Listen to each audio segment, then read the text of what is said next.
अस्सलाम वालेकुम viewers. I am Asif Nazar, your chemistry instructor. और जैसा कि मैंने आपको पहले इन्फॉर्म किया है कि हमने चैप्टर स्टार्ट किया, चैप्टर नंबर 7 फर्स्ट ईयर में से केमिकल इक्विलिब्रियम। और कल हमने फर्स्ट लेक्चर इसका अपलोड किया था, वो था केमिकल इक्विलिब्रियम और रिवर्सिबल इरिवर्सिबल रिएक्शन के ऊपर। और आज हमारा जो सेकंड टॉपिक है वो है कैरेक्टरिस्टिक्स ऑफ इक्विलिब्रियम।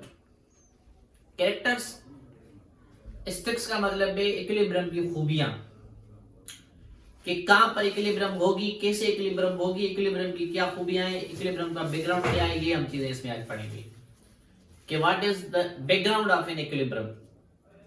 मैं आपको बताऊं कि इक्विलिब्रियम होता क्या है। इक्विलिब्रियम का मतलब होता है कि रिएक्टेंट का अमाउंट प्रोडक्ट के अमाउंट से बैलेंस हो जाए, न्यूट्रलाइज हो जाए, हम उसे कहते हैं केमिकल इक्विलिब्रियम। जब रेट ऑफ आपका backward reaction is equals to rate of forward reaction हो जाएगा, मिसाल के तौर पे यहां पे देखिए, ये रेट ऑफ फॉरवर्ड रिएक्शन जब बराबर हो जाए रेट ऑफ बैकवर्ड के, उसे हम कहेंगे इक्विलिब्रियम। ठीक है भाई, यहां rate of reactant is equals to rate of product, हम उसे कहेंगे केमिकल इक्विलिब्रियम कहेंगे। लेकिन आज जो हमारा उन्वान है डिस्कस करने का वो है कैरेक्टरिस्टिक्स, इक्विलिब्रियम की खूबियां क्या हैं। डियर स्टूडेंट, मैंने आपको कल ही बताया था कि इक्विलिब्रियम हमेशा रिवर्सिबल रिएक्शन में होती है। Equilibrium is always happen in what happen in reversible reaction, जहां पर रिवर्सिबिलिटी रिएक्शन की होगी। क्योंकि डेफिनेशन हम ये कह रहे हैं कि जहां पर रेट ऑफ फॉरवर्ड बैकवर्ड बराबर होना चाहिए। इसका मतलब क्या है कि रिएक्शन में रिवर्सिबिलिटी फैक्टर होना चाहिए, जो पहली पॉइंट है इक्विलिब्रियम की। So how would you identify reversible reaction? देखिए, metal plus acid reaction irreversible, metal plus non metal irreversible, precipitate reaction irreversible, combustion irreversible. तो ये कुछ रिएक्शन होती है इरिवर्सिबल होती है। बाकी कौन से रिवर्सिबल होती है डियर स्टूडेंट्स? अमूमन आपका एसिड बेस का रिएक्शन समहाउ कुछ रिएक्शन इरिवर्सिबल होते हैं लेकिन रिवर्सिबल होती है। So oxidation of sulphur, oxidation of nitrogen, ये आपके रिवर्सिबल होती है। And oxide of some noble metals and zinc, manganese, इनके जो रिएक्शन होती है ये रिवर्सिबल होती है। तो आपको ये पता होना चाहिए। अब रिवर्सिबल रिएक्शन कैसे पता चलता है? रिवर्सिबल रिएक्शन वो होता है डियर स्टूडेंट्स कि जहां पर रिएक्टेंट्स को रिटेन किया जाए, इन विच रिएक्टेंट्स कैन बी रिटेन, जिनमें रिएक्शन को रिटेन किया जाए, हम उन्हें कहते हैं रिवर्सिबल रिएक्शन कहते हैं। और इक्विलिब्रियम हमेशा रिवर्सिबल रिएक्शन में पाई जाती है। तो रिवर्सिबल रिएक्शन की जो डबल एरो से शो किया जाता है, ये एरो शो कर रहा है कि रिएक्शन फॉरवर्ड में जा रहा है, ये बैकवर्ड का मतलब रिएक्शन पीछे की तरफ आ रहा है। तो इक्विलिब्रियम हमेशा रिवर्सिबल रिएक्शन में होती है। और रिवर्सिबल रिएक्शन कौन से होती है? तो रिवर्सिबल रिएक्शन आप सबसे पहले जो फोटोसिंथेसिस आपका रिवर्सिबल होता है, ठीक है। उसके बाद ऑक्सीडेशन ऑफ सल्फर और नाइट्रोजन रिवर्सिबल होता है। उसके बाद oxides of zinc, manganese, cobalt और नोबल मेटल्स, इनके रिएक्शन जो होती हैं वो रिवर्सिबल होती हैं। ये बात आई ना समझ में बेटा आपको? तो इक्विलिब्रियम हमेशा रिवर्सिबल रिएक्शन में पाई जाती है। तो रिवर्सिबल रिएक्शन का आपको पता चलेगा, मैंने एमसीक्यूज भी बनाया आप लोगों के लिए, वो मैं दिखाता हूं। उसके बाद equilibrium can be attend from either side, backward और फॉरवर्ड। ऐसा जरूरी नहीं है कि ये जो बैकवर्ड है ये हमारे फॉरवर्ड के बराबर बने तब जाके इक्विलिब्रियम होगी, ऐसा नहीं है। या तो बैकवर्ड फॉरवर्ड के बराबर बनी तब इक्विलिब्रियम हो सकती है, या फॉरवर्ड बैकवर्ड के बराबर बने तब भी इक्विलिब्रियम हो सकती है। तो इक्विलिब्रियम के लिए बेटा ये चीज जरूरी नहीं है कि बैकवर्ड हमेशा इक्वल्स टू फॉरवर्ड, ठीक है ना? ये चीज जरूरी नहीं है। ये चीज जरूरी है कि हमेशा बैकवर्ड आपका किन के बराबर होना चाहिए? फॉरवर्ड के बराबर होना चाहिए। ये बात आई समझ में? तो ये चीज बड़ी इंपॉर्टेंट है कि आपको काम आएगी कि इक्विलिब्रियम के लिए जो पहली निस्बत, जो पहली इंपॉर्टेंट चीज है कि बैकवर्ड का रिएक्शन फॉरवर्ड के बराबर होना चाहिए, या तो फॉरवर्ड का बैकवर्ड के बराबर होना चाहिए। तो ये है इंपॉर्टेंट चीज। उसके बाद इक्विलिब्रियम का मतलब क्या होता है? Equilibrium only occur when rate of backward equals to forward. Equilibrium तब होगा जब फॉरवर्ड का जो रेट होगा वो जाके बैकवर्ड के बराबर बनेगा, या तो बैकवर्ड का जो रेट होगा वो फॉरवर्ड के बराबर बनेगा, तब जाके इक्विलिब्रियम होगी। तब जाके क्या होगी? इक्विलिब्रियम होगी। आई बात समझ में? तो यहाँ पे पॉइंट ये है कि when the rate of backward is equals to forward, तब जाके इक्विलिब्रियम होगी, या तो फॉरवर्ड का बैकवर्ड के बराबर होगा तब जाके इक्विलिब्रियम होगी। ये 3 पॉइंट्स आपके क्लियर होने चाहिए कि इक्विलिब्रियम हमेशा रिवर्सिबल रिएक्शन में पाई जाती है। दूसरा, इक्विलिब्रियम किसी भी साइड से हो सकती है, तो बैकवर्ड की साइड से हो सकती है, फॉरवर्ड की साइड से भी हो सकती है। उसके बाद क्या है कि जब इन दोनों का रेट बराबर होगा तब जाके इक्विलिब्रियम बनेगी, अदरवाइज इक्विलिब्रियम नहीं हो सकती है। पॉइंट नंबर 4 क्या है बेटा, equilibrium, chemical equilibrium is dynamic in nature. तो हमेशा chemical equilibrium is always dynamic in nature, dynamic होती है, क्योंकि कोई भी केमिकल रिएक्शन स्टॉप नहीं होता। केमिकल रिएक्शन में एक चीज स्टॉप नहीं होती, collisions. A chemical reaction can't be stop without collision. Atoms के बीच में कोलियंस होती रहती हैं, पार्टिकल्स के बीच में कोलियंस होती रहती हैं, चाहे इक्विलिब्रियम हो भी जाती है ना, लेकिन पार्टिकल्स जो होती हैं उनमें मिनिमम, पार्टिकल्स में हैव मिनिमम कोलियन होती रहती है। आई ना समझ में बेटा, इस वजह से कोलियन होती रहती है, तो एटम के बीच में मोशन चलता रहता है, और मोशन चलता रहता है, हम कहते हैं chemical equilibrium is dynamic in nature. अब सवाल ये आ रहा है, जब डायनामिक मोशन चल रहा है, हम इक्विलिब्रियम क्यों काउंट कर रहे हैं? देखिए बेटा, वो जो डायनामिक नेचर है ना, मोशन की नेचर, वो हम क्या करते हैं, इग्नोरेबल होती है, नेग्लिजिबल होती है। लेकिन मोशन होता है, इस वजह से हम उन्हें रेस्ट में काउंट नहीं करेंगे, लेकिन उनमें क्या होता है, वो होता है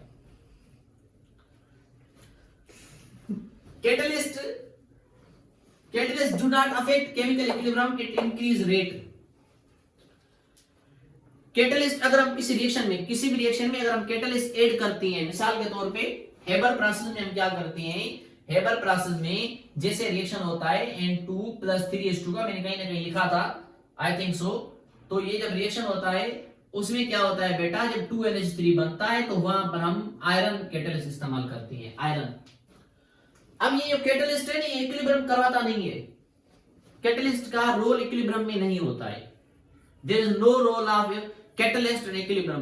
कैटलिस्ट का काम क्या होता है, it only increase the rate, decrease the activation energy.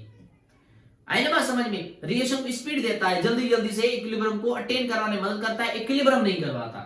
Equilibrium तभी पॉसिबल हो सकती है जब बैकवर्ड का रेट फॉरवर्ड के बराबर होगा, और या तो फॉरवर्ड का रेट बैकवर्ड के बराबर होगा, तब जाके इक्विलिब्रियम होगी। कैटलिस्ट का कोई इफेक्ट नहीं है, और उसके बाद रिवर्सिबल रिएक्शन इक्विलिब्रियम पाई जाती है, ठीक है ना। और इक्विलिब्रियम डायनामिक होती है, मोशन होता है पार्टिकल्स के बीच में, एटम्स के बीच में।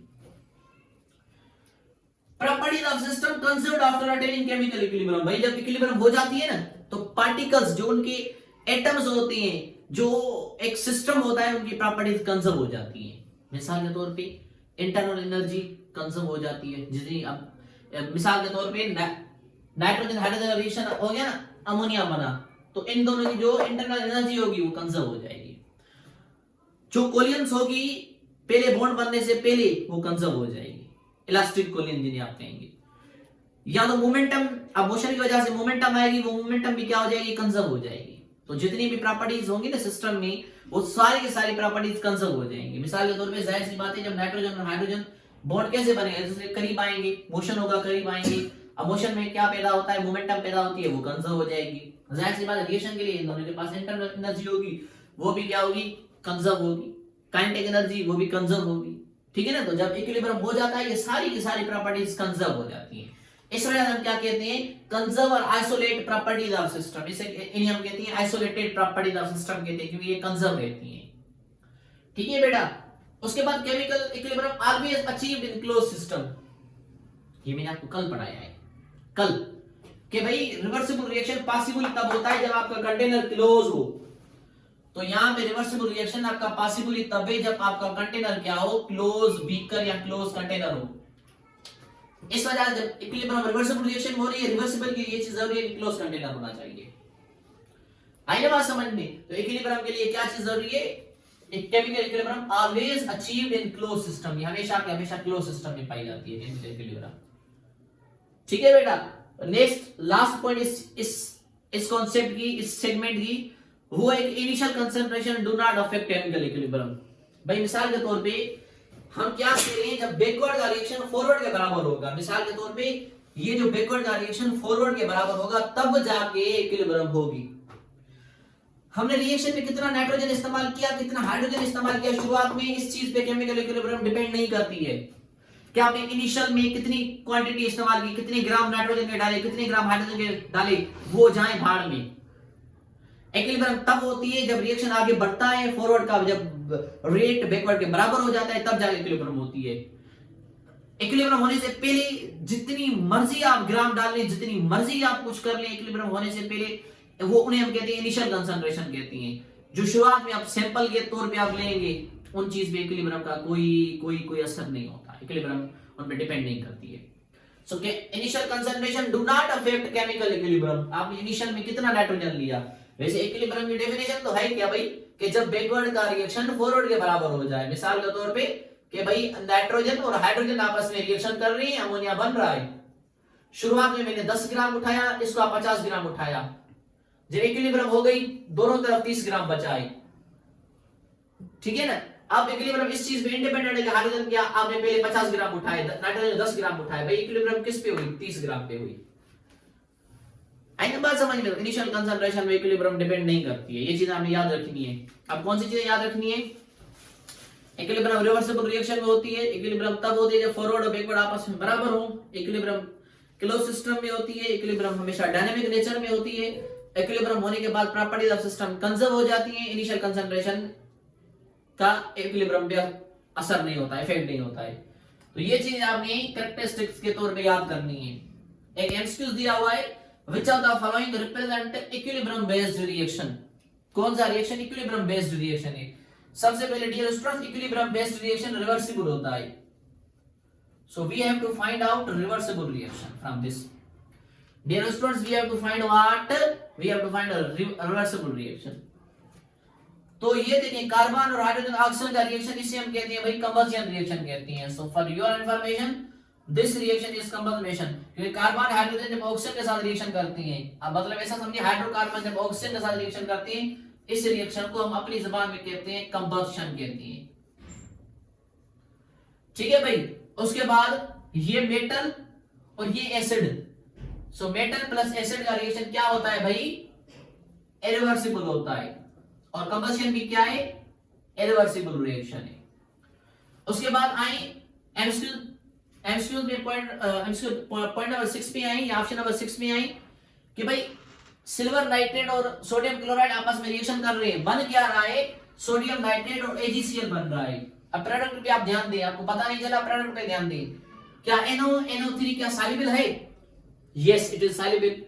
क्या AgCl सॉल्युबल, जब आपको ये ट्रिक्स समझ में ना आए तो combustion metal plus acid, metal plus non metal, ये देखिए प्रोडक्ट देखिए, अगर दोनों सॉल्युबल प्रोडक्ट हैं तो रिवर्सिबल रिएक्शन, अगर एक भी इनसॉल्युबल प्रोडक्ट है दैट इज इरिवर्सिबल रिएक्शन, क्योंकि उसे हम प्रेसिपिटेट रिएक्शन कहते हैं। तो यहां पे AgCl is insoluble product, so insoluble product है, तो इनसॉल्युबल प्रोडक्ट किसमें बनती है डियर स्टूडेंट्स, इनसॉल्युबल प्रोडक्ट्स बनती है प्रेसिपिटेट रिएक्शन में बनती है,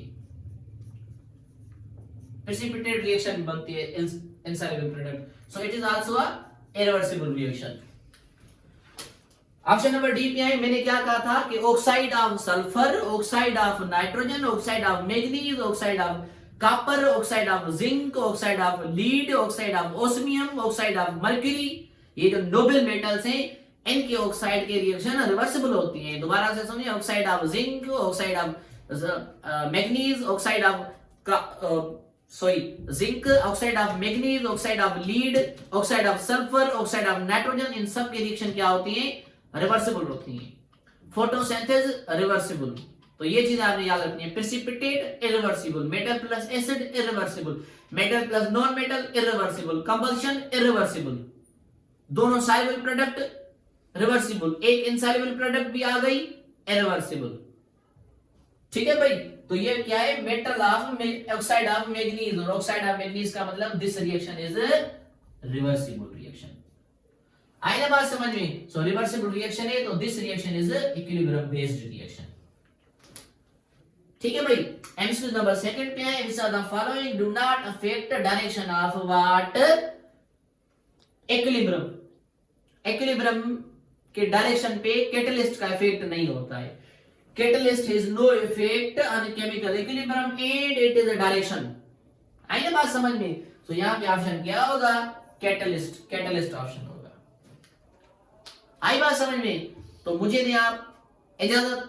कैरेक्टरिस्टिक ऑफ इक्विलिब्रियम आपका क्लियर हो गया, रिवर्सिबल इरिवर्सिबल आपका क्लियर हो गया। कल का जो हमारा टॉपिक है वो है लॉ ऑफ मास एक्शन। तो मिलेंगे हम किसी नई वीडियो में। हमारे चैनल को लाइक करें, सब्सक्राइब करें और बेल आइकन को दबाएं। Thank you very much.